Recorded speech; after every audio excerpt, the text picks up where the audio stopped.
Now we will see the features of depreciation. मूल्यह्रास के लक्षण या विशेषताओं को अब हम देखते हैं। We will see characteristic of depreciation. So the first of the characteristic of depreciation is that it is a decline in the book value of the fixed assets। ठीक है, ये जो है स्थायी संपत्तियों के जो पुस्तक मूल्य होता है उसमें कमी बताता है, उसमें कमी दिखाता है। ठीक है, तो संपत्ति के मूल्य में कमी होती है। अब यहाँ पे आपको एक चीज़ जो ध्यान में रखनी है वो ये है कि ये जो कमी हो रही है, जो वैल्यू डिक्लाइन हो रही है, किसकी वैल्यू में डिक्लाइन हो रही है? फिक्स असेट्स की वैल्यू डिक्लाइन हो रही है। यहाँ करंट असेट्स की वैल्यू नहीं डिक्लाइन हो रही है। तो डेप्रिसिएशन हम जो है किस पे लगाएंगे? फिक्स असेट्स पे लगाएंगे। और यहाँ फिक्स असेट्स की ही बात होगी, करंट असेट्स की बात नहीं होगी। करंट असेट्स में आपका कैश होता है, आपके डेटर्स होते हैं, आपके बिल रिसीवेबल होते हैं, ये सब आपके करंट असेट्स है। आपके स्टॉक क्या है? आपका करंट असेट्स है। बट इन सब के वैल्यू घटने को हम डेप्रिसिएशन नहीं कहेंगे। ठीक है, हम सिर्फ फिक्स असेट्स की जो वैल्यू घटेगी उसी को डेप्रिसिएशन कहेंगे। सो depreciation is the decline in the book value of the fix assets. दूसरा इसका जो फीचर है, उसकी जो कैरेक्टरिस्टिक है वो ये है कि जो डेप्रिसिएशन होता है उससे वैल्यू लॉस होती है उसके कई कारण होते हैं, एक कारण नहीं होता है। So there are number of reason that governs the existence of depreciation. ठीक है, जिसके कारण क्या होता है? मूल्यह्रास उत्पन्न होता है। तो कई कारण होते हैं जिसके कारण मूल्यह्रास उत्पन्न होता है। अभी मैंने आपको जो है प्रीवियस वीडियो में एक सारे कारण बताए थे। एक्सीडेंट, आपका जो है टाइम का बीत जाना, मूल पदार्थों का ख़त्म हो जाना, सब्जेक्ट मैटर का डिक्लाइन हो जाना। So there are many reasons. हमने जो है पहले वीडियो में डिस्कस करे हैं कि क्या क्या कारण होते हैं एक मूल्यह्रास उत्पन्न होने के, डेप्रिसिएशन के। तो we have already discuss the reason about the existence of the depreciation, causes for the existence of the depreciation. So you can refer the previous video for that। Next characteristic और next feature हम इसमें देखते हैं अभी। तो next characteristic और next feature ये है कि ये क्या है? कंटिन्यूस प्रोसेस है। कंटिन्यू प्रोसेस है, लगातार चलने वाली प्रक्रिया है। मतलब आपका जो ये वैल्यू डिक्रीज़ हो रही है, इट इज़ कंटिन्यूस, हर साल डिक्रीज़ होगी। ऐसा नहीं है कि आपका कि एक साल डिक्रीज़ हुई और दूसरे साल डिक्रीज़ नहीं हुई, ऐसा नहीं होगा। ये कंटिन्यूस डिक्रीज़ होगी। हर साल आपका जो भी फिक्स असेट्स है उसकी वैल्यू क्या हो जाएगी? कुछ अमाउंट में डिक्रीज़ होती जाएगी। ठीक है, तो यहाँ पे जो डिक्रीज़ हो रही है value, that decline is continuous, है ना। ऐसा नहीं होगा कि आपके कुछ साल डिक्रीज़ हो रही, कुछ साल अच्छी बनी हुई है या कुछ साल बढ़ गई वैल्यू, ऐसा नहीं होगा। डिक्रीज़ पे डिक्रीज़ होगी और कंटिन्यूसली होगी। ठीक है, तो चौथी कैरेक्टरिस्टिक आप जब देखेंगे तो वो वही लिखी है कि निरंतर कमी है। ठीक है, और स्थायी कमी भी लिखा है। दो कैरेक्टरिस्टिक आपको दिखेगी, परमानेंट डिक्रीज़ भी है और कंटिन्यूस भी है। ठीक है, परमानेंट डिक्रीज़ क्यों बोला है? क्योंकि एक बार वैल्यू जब डिक्रीज़ हो जाएगी किसी भी फिक्स असेट्स की तो वो वापस से नहीं बढ़ेगी। So once the value decreases of any fix assets then it won't goes up again, it is a permanent fall. ठीक है, तो डेप्रिसिएशन एक क्या है? परमानेंट फॉल होता है वैल्यू में, स्थायी कमी होती है मूल्यों में। नेक्स्ट कैरेक्टरिस्टिक, दूसरी विशेषता देखते हैं। तो आप ये देखेंगे कि मूल्य में क्या होती है? कमी तो आती है, स्थायी होती है, निरंतर होती है। लेकिन ये मूल्य में कमी पुस्तक के मूल्य में आती है, बुक वैल्यू में आती है। अब यहाँ बुक वैल्यू या पुस्तक के मूल्य क्या होता है? ये होती है कॉस्ट प्राइस।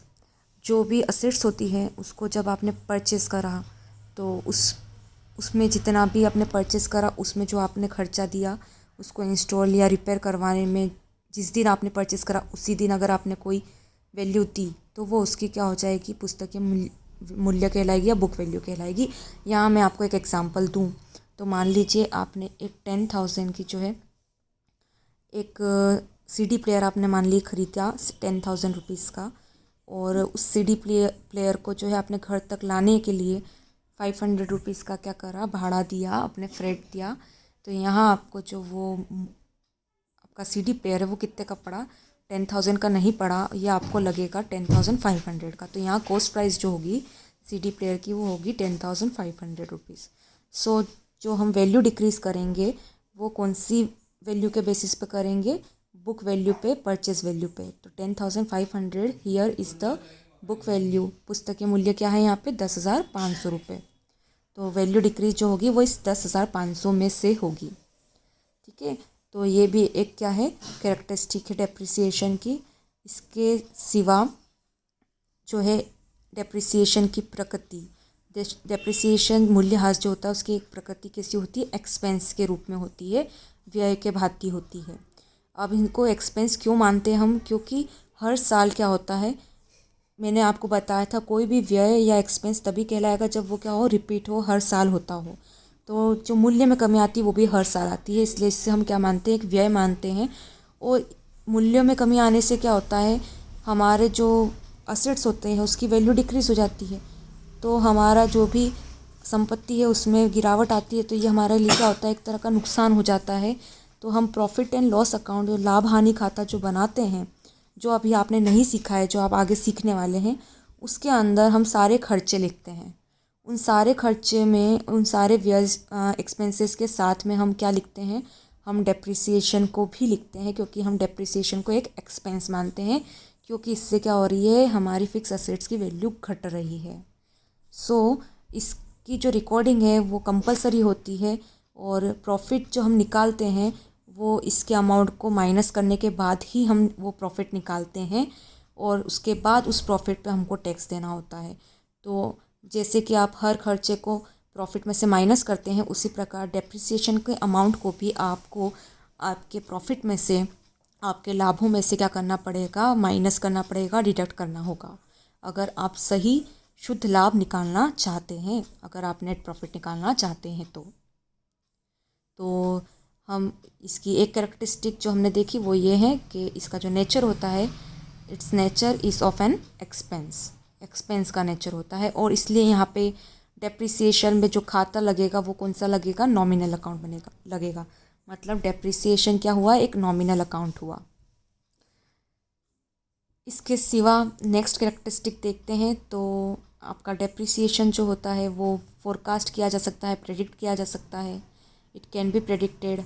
ठीक है, और हम कैसे प्रेडिक्ट करते हैं, हम normally depreciation is predicted on the basis of the number of year which it gonna serve in the enterprise, जो भी उसकी यूज़फुल लाइफ है कि कितने सालों तक वो चल सकता है, हम उसका अंदाज़ा लगाते हैं, और उतने सालों के चलने के बाद उसकी क्या वैल्यू रह जाएगी उसका हम अंदाज़ा लगाते हैं। उसके आधार पर, उसके बेसिस पे हम क्या करते हैं, डेप्रिसिएशन हर साल कितना कम हो रहा है इस अमाउंट का प्रेडिक्शन करते हैं। ठीक है, तो हम यहाँ पूर्वानुमान लगा सकते हैं डेप्रिसिएशन मूल्यह्रास के अमाउंट का। इसके बाद जो है आप नेक्स्ट कैरेक्टरिस्टिक अगर देखेंगे तो नेक्स्ट कैरेक्टरिस्टिक ये है कि that the depreciation is the fall in the value and it is a gradual fall in the value. ठीक है, ग्रेजुअल फॉल होता है ये, मतलब धीरे धीरे वैल्यू में क्या होती है, कमी आती है। ऐसा नहीं होता है कि आज अगर आपके पास 10,000 की कोई बाइक पड़ी है तो दूसरे महीने में वो 10,000 की बाइक आपकी जो है 1,000 की हो जाए, ऐसा नहीं होगा। कोई भी असेट्स हो, कोई भी संपत्ति अगर आपके पास है तो उसकी जो वैल्यू है वो डिक्रीज़ तो होगी, लेकिन धीरे धीरे डिक्रीज़ होगी। ठीक है, पूरी तरह से उसकी वैल्यू ज़ीरो अगर होती है तो वो ज़ीरो होने में भी 5 साल 10 साल लगा देगी। तो हर साल कुछ अमाउंट होगा, फिक्स अमाउंट होगा, या आसपास का कुछ रीज़नेबल अमाउंट होगा जो क्या होगा, कम होगा, तो वो धीरे धीरे कम होगा, एकदम से वैल्यू नहीं घटेगी। इसलिए हम ये बोलेंगे that depreciation is a gradual fall in the value of the fix assets. ठीक है, धीरे धीरे मूल्यों में, संपत्तियों के मूल्यों में क्या होती है, कमी होती है, अचानक से कोई कमी संपत्तियों के मूल्य में नहीं होती है। और इसके बाद एक और फीचर और एक और कैरेक्टरिस्टिक हम देखते हैं, तो एक कैरेक्टरिस्टिक ये है कि कुशलता में भी कमी आती है। डेप्रिसिएशन में अगर आप ये सोच रहे हैं कि सिर्फ मूल्यों में कमी है, तो ऐसा नहीं है। जो भी चीज़ की मूल्य आप घटा रहे हैं उसकी कुशलता, उसके परिणामों में भी कमी आ जाएगी। मैंने बताया है आपको, जैसे कि आप कोई मोटरसाइकिल लेते हैं तो जितनी अच्छी, जितनी स्मूथ वो पहले चलेगी, 10 साल बाद वो इतनी अच्छी नहीं चलेगी, रुक रुक के या आवाज़ करके चलेगी, आपको सर्विसिंग करानी पड़ेगी उसकी घड़ी घड़ी, तो वो इतनी स्मूथ नहीं चलेगी। तो गुणों में, परिणामों में, कुशलता में भी क्या होगी, यहाँ पे कमी आएगी। मूल्यह्रास के साथ, डेप्रिसिएशन के साथ। इसके बाद एक चीज़ और आपको ध्यान में रखनी है, वो ये कि कैश फ्लो नहीं होता इसमें। हम उसको डेप्रिसिएशन को एक्सपेंस व्यय तो मान रहे हैं, लेकिन इसमें पैसा नहीं जाता है, इसमें वैल्यू कम हो रही है। ठीक है, तो आप ये जो वैल्यू कम हो रही है इसको आप जो है उसको जो है कैश के रूप में काउंट या आप जो है उसका अमाउंट निकाल सकते हैं। बट यहाँ पे आपके बिजनेस में से जो रोकड़ है, जो कैश है, वो आउटफ्लो नहीं हो रहा है, वो नहीं जा रहा है। वैल्यू जो घट रही है उसको हम एक्सपेंस के रूप में लिख रहे हैं।